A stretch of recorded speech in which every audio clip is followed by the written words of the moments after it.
A boy song poem का second part है। और जैसा कि हमने बताया था कि ये पोएम है 3 स्टेंजाज में डिवाइडेड है, विभाजित है।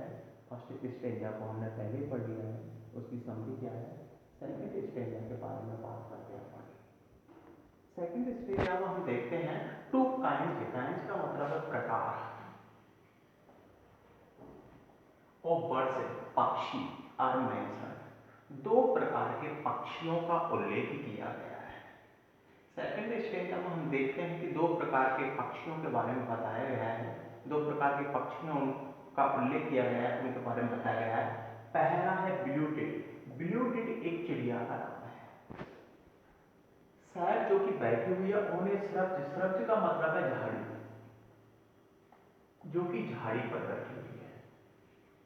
और जो दूसरा पक्षी है जिसका नाम है ईगल। ईगल का मतलब है चील या बाज। आप देखें, fly high in the sky, आसमान में अत्यधिक ऊंचाई पर उड़ता है। सेकंड स्टेज में हम देखते हैं टू काइंड्स ऑफ बर्ड्स। 2 प्रकार के पक्षियों का उल्लेख किया गया है। पहला ब्लू टिट जो कि झाड़ी पर बैठा हुआ है, और दूसरा है the eagle, fly high in the sky, आसमान में अत्यधिक ऊंचाई पर उड़ता है। यहाँ पर द पोएट डिलाइट्स, कवि को खुशी होती है। डिलाइट्स का मतलब है खुश होना, प्रसन्न होना। कवि को प्रसन्नता होती है when he sees birds and animals, जब वह पक्षी और जानवरों को देखता है इन देयर नेचुरल वे, स्वाभाविक रूप में, स्वाभाविक और तरीके से और स्वतंत्र रूप में विचरण करते हुए देखता है। द पोएट डिलाइट्स, कवि को खुशी होती है व्हेन ही सीज, जब वह देखता है बर्ड्स एंड एनिमल्स, पक्षियों जानवरों को इन देयर नेचुरल वे, अपने स्वाभाविक रूप से और विचरण करते हुए देखता है। वर्ड्स एवर टू कम, और पक्षी आने में स्वतंत्र हैं। And go for the poets Joy, और कवि की खुशी के लिए आने और जाने में और सक्षम है। और ऐसा किस लिए है? बिकॉज, क्योंकि they can fly freely in the sky, क्योंकि वो आसमान में स्वतंत्रता पूर्वक उड़ सकते हैं। Because they can fly freely, वो स्वतंत्रता पूर्वक उड़ सकते हैं इन द स्काई, आसमान में। एंड दे आर अनकेज, और क्योंकि वो खुले हुए हैं, अर्थात है पिंजड़े में बंद नहीं है। तो आपको सेकंड स्टेंजा में ये बातें ध्यान रखनी है। Two kinds of birds are mention, 2 प्रकार के पक्षियों का उल्लेख किया गया है। पहला ब्लू टिट जो कि sad on A small structure, एक छोटी सी झाड़ी पर बैठा हुआ है। सेकंड है द ईगल जो कि fly high in the sky, आसमान में अत्यधिक ऊंचाई पर उड़ता है। द पोएट डिलाइट्स, और कभी अत्यधिक प्रसन्न होता है जब खुशी होती है when he sees birds and animals in their natural way, कि जब वह पक्षियों जानवरों को स्वाभाविक रूप से और विचरण करते हुए देखता है। और पक्षी जो वर्ड्स में एबल टू कम, आने में सक्षम है। And go for the poets Joy, कवि की खुशी के लिए आने और जाने में सक्षम है, क्योंकि they can fly freely in the sky, क्योंकि वो आसमान में स्वतंत्रता पूर्वक उड़ सकते हैं। और ऐसा इसलिए है, दे आर अनकेज, क्योंकि वो खुले हुए अर्थात पिंजड़े में बंद नहीं है, और इसीलिए वो कवि के पास आ सकते हैं और जा सकते हैं।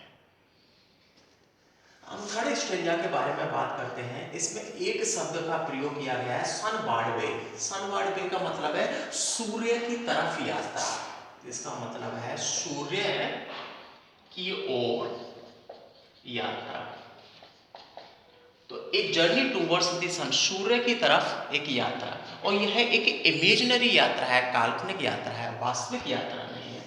इन इमेजिनेशन, और कल्पना में, कभी कल्पना करता है। द पोएट सोर्स, सोर्स का मतलब है सवार होना या बैठना,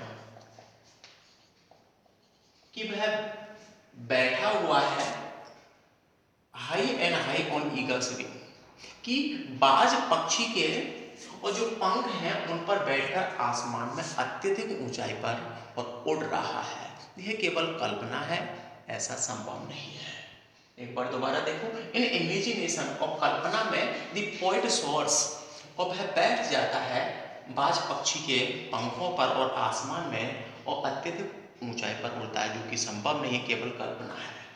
और यहाँ पर एक ऑल शब्द का प्रयोग किया गया है थर्ड स्टेंजा में, और इस ऑल से अभिप्राय है ऑल दी इनहेबिटेंट। इनहेबिटेंट का मतलब है निवासी, निवासी ऑफ द नेचर, प्रकृति के सभी निवासी, प्रकृति में वाले और सभी निवासी। यहाँ पर देखो ऑल दी बर्ड्स है और सभी पक्षी ऑफ एयर, हवा में उड़ने वाले सभी पक्षियों की बात की गई है। फ्रॉम ईगल, और बाज से लेकर, और टू ब्लू टिटेल, और बाज से लेकर छोटी सी चिड़िया जो कि अत्यधिक जो कि आसमान में उड़ती है, उसके बारे में ऑल का प्रयोग किया गया है। थर्ड स्टेंजा को दोबारा देखते हैं। सनवार्ड वे, सूर्य की तरफ यात्रा, ए जर्नी टूवर्ड्स द सन। और इन इमेजिनेशन और कल्पना में द पोएट सोर्स, और कभी बह जाता है higher and higher on eagle's wing, और बाज पक्षी के और पंखों पर और सवार होकर और आसमान में अत्यधिक ऊंचाई पर और उड़ता है, सूर्य की तरफ यात्रा करता है। और यहाँ पर ऑल शब्द का प्रयोग किया गया है। ऑल का मतलब है all the inhabitants of nature, प्रकृति के सभी निवासी। इसमें प्रकृति के सभी निवासी किसके बारे में बात की गई? All the birds of air, हवा में उड़ने वाले पक्षी, और एक बाज से लेकर, ईगल से लेकर और ब्लू टिट तक है, और हवा में उड़ने वाले सभी निवासी।